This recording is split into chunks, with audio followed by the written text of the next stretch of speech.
আসসালামু আলাইকুম বন্ধুরা, আমি মরিচের চারা নিয়ে আসলাম রসুনের জমিতে লাগানোর জন্য।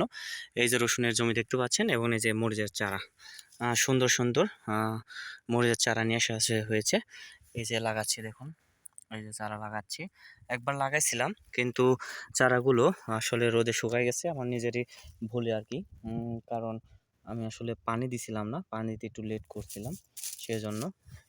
তো এই যে দেখতে পাচ্ছেন, এগুলো হলো আগের চারা। এই দেখেন কি হয়েছে, শুকায় একবারে, মানে কি অবস্থাই খারাপ।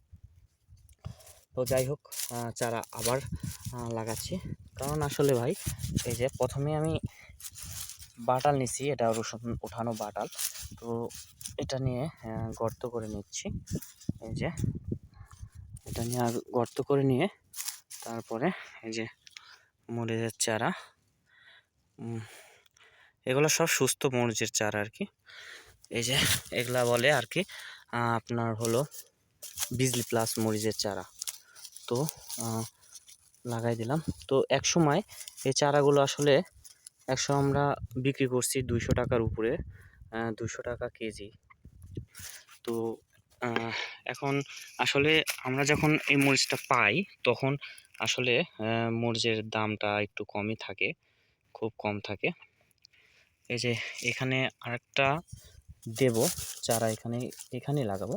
কারণ এই চারাটার আসলে কোনো সিকিউরিটি নেই, হবে কি না জানি না, এই জন্য আরেকটা লাগিয়ে দিলাম।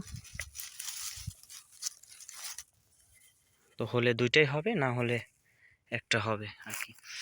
তো এইভাবে 2 হাত পর পর মরিচের চারা লাগানো হচ্ছে, 2 হাত পর পর। আসলে অনেক লাগাইছিলাম, এই যে চারা দেখুন একবারে মরে অবস্থায় খারাপ, গাছটা নষ্ট হয়ে গেছে, রোদে শুকায় গেছে। তো এখানেই যে জায়গায় লাগাইছিলাম ওই জায়গাতেই আবার লাগাই দেব।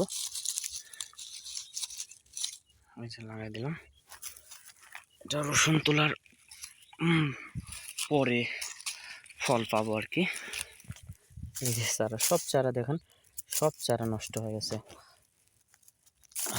হাতে কোনো 2-1টা চারা আপনার ভালো আছে। এই যে গর্তের মধ্যে লাগাই দেবো। আসলে মরিচের চারার অত যত্ন নিতে হয় না, অত যত্ন না নিলেও চলে। এই যে দেখতে পাচ্ছেন,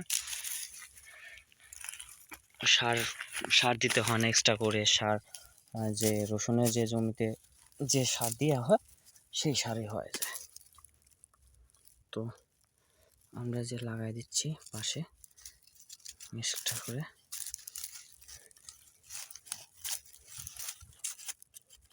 এটা আসলে 2 থেকে 3 দিন পানি দিলে চারাটা আসলে লেগে যায়, আর পানি দিতে হয় না, শেষে হয়ে যায়।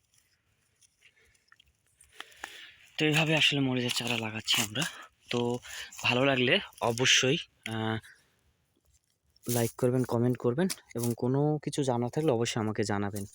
মানে কোনো কিছু জানার থাকলে আমাকে বলবেন, আমি সমাধান করার চেষ্টা করবো ইনশাল্লাহ। তো লাইক, কমেন্ট, সাবস্ক্রাইব করে রাখবেন।